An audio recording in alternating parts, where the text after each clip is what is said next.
But I'm going to start with an unpopular opinion, and that is calling Don Lemon a journalist is like calling AOC a free market capitalist. There is no more important time than right now that shines a light on the truth and holds those in power accountable. It is not a crime to cover a crime. But I think it is a crime to impede during a church service, right? What they were doing. He was pointing out that people were scared and afraid. Even if your position? Even if you no. agree, I mean, well, let's deal with the accusation that you're making that he is not a journalist. I think he shed the veneer of being a journalist a long time ago. When a protest steps into a sanctuary, the law starts drawing lines with a marker, not with a pencil. Roll it. All right, let's get into it. Good evening. I'm Abby Phillip in New York. Let's get right to what America's talking about. An attack on the First Amendment. Tonight, freedom of the press is under siege after the arrests of independent journalists, former CNN anchor Don Lemon and Georgia Fort, for their coverage of an anti-ICE protest that erupted and interrupted a church service in St. Paul, Minnesota. Now, federal agents took them. Before we even argue about press freedom, we have to be honest about the setting. This wasn't a sidewalk. It was a church service, and that matters. Roll it. And two others into custody today at the direction of Attorney General Pam Bondi, who is calling their actions a coordinated attack. Now, the indictment alleged that they oppressed, threatened, and intimidated congregants and pastors as they reported on the demonstration. But Lemon and Fort say that they were just doing their jobs as journalists. That is something that Lemon made very clear in his live stream tonight. I'm just here photographing. Are you okay? I'm not part of the group. I'm just here photographing. I'm a journalist. So we're here just chronicling and reporting. We're not part of the activists, but we're here just reporting on them. Okay, so I want to pause right here because this is where the conversation actually dies on the Hill. Were you observing or were you participating? Because the First Amendment does give you freedom to report if you were doing journalism. But it does not give you freedom to disrupt the church service while the church service is in progress. It only gives you the right to be a journalist. That would take place outside of the church when the church service is over. Roll it. On them. Now, the White House was quick to pounce on Lemon's arrest.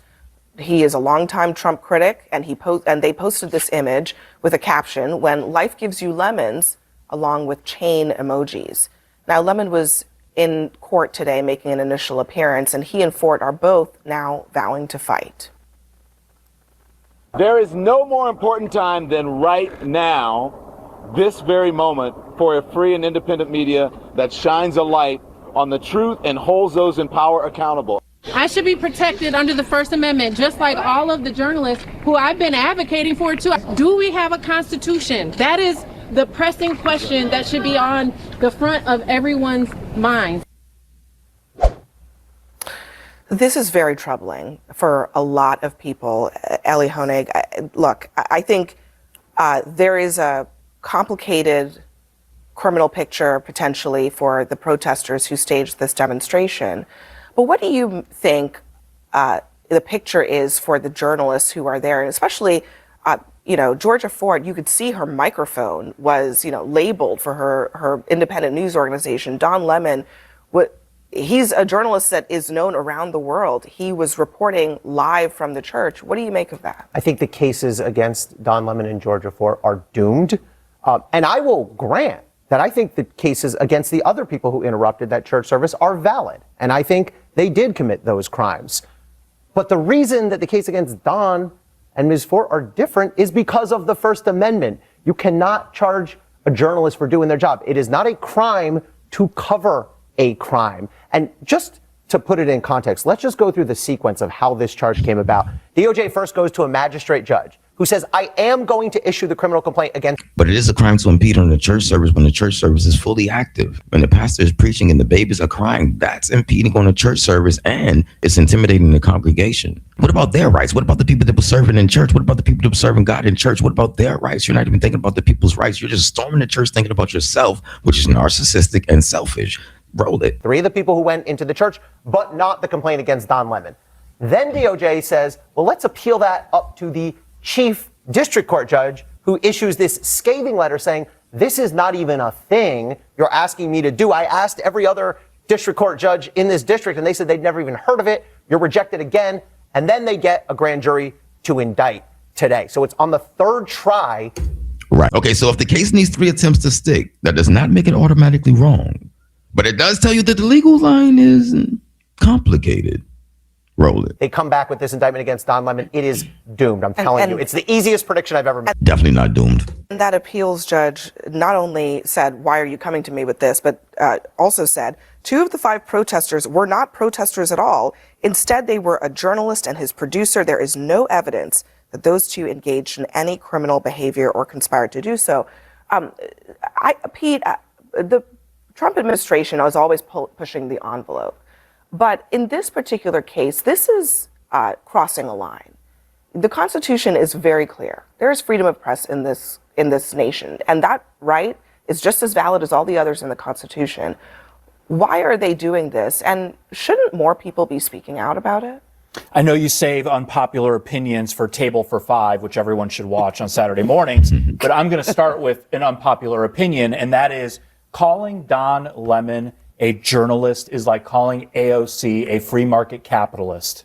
He is an activist. Look at his YouTube page. Here's a couple of titles of recent videos. 1, this is how to deal with ICE goons. 2, the viral MAGA idiot. 3, Don goes off on MAGA and ICE. So is it your position this is someone that who is not a journalist. He is an activist. Is it your position that anybody who expresses opinions is not a journalist? Well, even if 100%. And this is where CNN gets really, really loud and tries to drown out the truth. Roll it. Even if you no. agree, I mean, well, let's deal with the accusation that you're making that he is not a journalist. I think he shed the veneer of being a journalist a long time ago. Because we have in the press a lot of different kinds of journalists. The Wall Street Journal, the New York Times, the New York Post, they've got editorial boards where people are expressing opinions all the time. They're not journalists? I think that Don Lemon is not a journalist. Journalists are supposed to seek after the facts and report them. Roll it. Why? But is it because he's expressing? Is it because in his view, in your view, he's expressing an opinion? If you believe that he is a journalist, but why? I still think that he is wrong in this instance. But you're not saying why. You're not saying why. I just don't. But why? You remember that movie? Why, Emily? Why, Emily? Why, Emily? Why, Emily? Why, Emily? Why, Emily? Why, Emily? Why, Emily? Why, Emily? Why, Emily? Why, Emily? Why, Emily? Why, Emily? Why, Emily? Why, Emily? Why, Emily? But you're not saying I just don't. I think he's an activist. Well, but you just don't is not a reason. Listen to him when he's in the church and he's cheering them on. And he's saying, this is what you do. This is what you do. You have to make people uncomfortable. That was his interpretation of what they were doing. He was pointing out that people were scared and afraid and practically taking a victory lap. They observe. No, he was cheering it on. How is he cheering it on if he's pointing out what's happening right in front of his face? Is that what journalists do? They observe? Right, they observe along with many other things that would make them a journalist. Roll it. Afraid, and that's why were they not protest. He's interpreting what the protesters were doing. How is he cheering it on when he's telling you what's happening? That's part of what we do. The parts where he was. He also told them, "I'm happy that you're doing this. I'm glad that you're doing this." Where he was interviewing the parishioners. Did you see those parts? Yeah, and I also saw when the pastor asked him to leave, and he refused to leave for 7 minutes. I didn't see a single moment where Don Lemon could. Right, so then he was holding him hostage at that point. Another crime. Roll it. Fired with the others to further this crime. He was there reporting the entire time. Advance. So how did he further that? He admitted that he knew about it. That has nothing to do with what I said. Journalists are often told in advance about protests. That's what happens. So if you know someone is going to be shot and killed and you go to cover it, you're not complicit. Hold on. If you cover it, hold on. Kimber, yes. Murder and protests are not the same thing. I don't want us to. First of all, I don't even know that is established. Ellie, I mean, I'm curious in your professional opinion. Just taking in all of this discussion, how do you think that all of this factors into, was he a journalist, was he not? Can you just say that he... Okay, so this is the part when they try to trap you in between, was he a journalist? They try to make the argument about him being a journalist or was he not a journalist? But the real argument was he there? Was he committing a crime? Was he active in the behavior that was the crime that was being committed? Just like the other people that were committing the crime. Ergo vis-a-vis, was he there, a part of the protest? Did he know about the protest? And was he actively engaging in the protest with the protesters? I think so. He knew about the clandestine meeting and no one else knew but him and the other people. that were protesting inside of the church, impeding on the worship. Don't let them confuse you. Stay focused. Roll it. He's not a journalist because you don't like that he has an opinion. Does it matter if he was following them into something and he wasn't sure exactly what was going to transpire? So the crucial legal line He knew here what was is going to happen. journalist and participant, right? If you're a journalist, you can't get charged with this. If you We've seen many video clips and footage of him being a participant. He already knew what was going to happen. He tried to pretend like he doesn't know what's going to happen, but he's possibly going to jail. I said possibly. Roll it. you cross the line into participant, then arguably you can. Now, I think with Don, look, you can say he's a biased journalist. Like, I will give you that. There's no question. But you can't say he's not a journalist because you think he's over the top or you disagree with his views any more than you can say, I don't know, is Tucker Carlson a journalist? I would say he is. He's biased as well. Did Tucker Carlson storm a church? Clearly, Don is a journalist. But there's going to be some interesting cases. We saw some of this with January 6th because some of the people who went into the Capitol tried to defend themselves by saying, well, I was live streaming to my 43 followers. That makes me a journalist. Now, we don't know exactly where the line is, but by any construction, Don is a journalist and should get the protection. And it was just recently that Vice President J.D. Vance was saying that Nick Shirley should win a Pulitzer. Was that journalism to you? I don't think it was. Okay. I'm pretty consistent on that. But either way, okay, hold on 1 second. I want to interject right there. I want to say something about Nick Shirley and impeding a church worship service. Nick Shirley was looking after the people in Minneapolis, Minnesota, and he was looking for facts, consistently looking for facts, what journalists are supposed to do. Now, in this case, Don Lemon stormed the church. And I want to make one thing clear. You can stand outside of the church all day, but you cannot storm the church and say that you're a journalist. Roll it. I don't think that he is. I don't think Tucker Carlson is either anymore. Again, in this age, for example, we've had many different forms of what journalism looks like because the model has changed based off how the method is.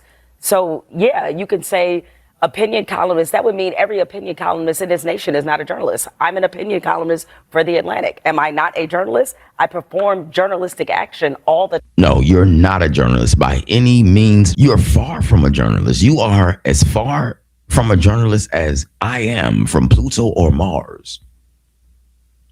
Roll it. Time. So let me play with this exchange. We were just talking about this between Don and the pastor in the church. What do you think of this? I mean, this is unacceptable. It's shameful. It's shameful to interrupt a public gathering of Christians in worship.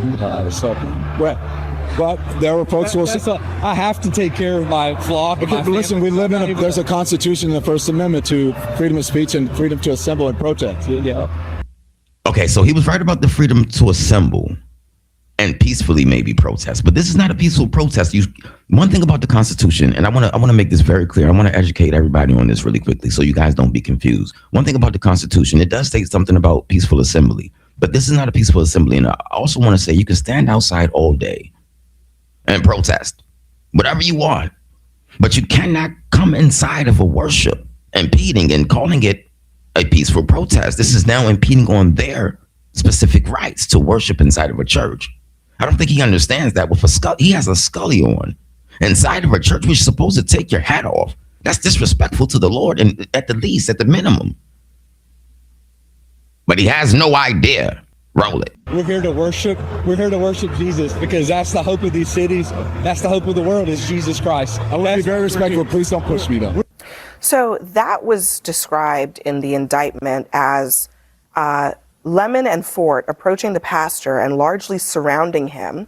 They stood in close proximity to the pastor in an attempt to oppress and intimidate him and physically obstructed his freedom of movement while Lemon peppered him with questions to promote the operation's That's very message. true. First of all, the pastor stood there and spoke to him as if he was being interviewed by a journalist. That's the first thing.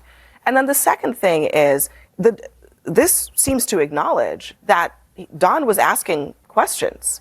I don't know that standing next to someone in a gaggle, which is what that was, and asking them questions is oppressing and intimidating them. Well, I think we did glaze over the events of what happened, and it was a very alarming thing for the First Amendment when it comes to freedom of religion. I mean, there were children who were getting screamed at and being told your parents are Nazis and they're going to burn in hell. So that event, I think the question is right. So I do want to address that. Did Don and Fort do any of those things? The question is he a protester or a journalist. And the indictment obviously suggested that he posted himself at the main door. He prevented people from exiting, but ultimately No, it does not say that. The indictment it says that protesters did that. It names the other people. It did not say that Don did that. Look, I'm glad. And by the way, if you or they want to make that claim, they would actually have to prove that. How are they going to prove that? That's up to them. That would be pretty evident. The case is right? going to play out, but I do want to say I'm glad to hear that everyone is up in arms about journalism and freedom of the press, and I wish that we'd also heard this when James O'Keefe of Project Veritas was being raided by the FBI because he was investigating Ashley Biden. I wish we'd also heard this kind of outrage when the Blaze journalist Steve Baker was arrested for filming and reporting on January 6th. He was a legitimate journalist. So look, I think freedom of the press is extremely important, and I would like to see that same concern applied equally to both conservative and liberal journalists. And I'm with that because I don't think if you're right, left, upwards, downwards, sideways, leaning, it doesn't matter to me. Even this, if this was a journalist I didn't personally know, a journalist who I would disagree with everything they said, I think now is a time for all journalists, regardless of what outlet you work for, regardless if you're a competitor. I love the fact that CNN put out a statement about this because I think every major outlet, Fox, NBC, all of. Let's talk about where the liability lies. If there's any liability here, it won't be about opinions. It'll be about conduct, trespass, obstruction, intimidation, or conspiracy. And the government has to prove who did what. This isn't about silencing the press. It's about boundaries. The Constitution protects speech. It does not protect interference. Don't forget to like, subscribe, and share so we can keep bringing you the information that they don't want you to know on The J. Rovato Show.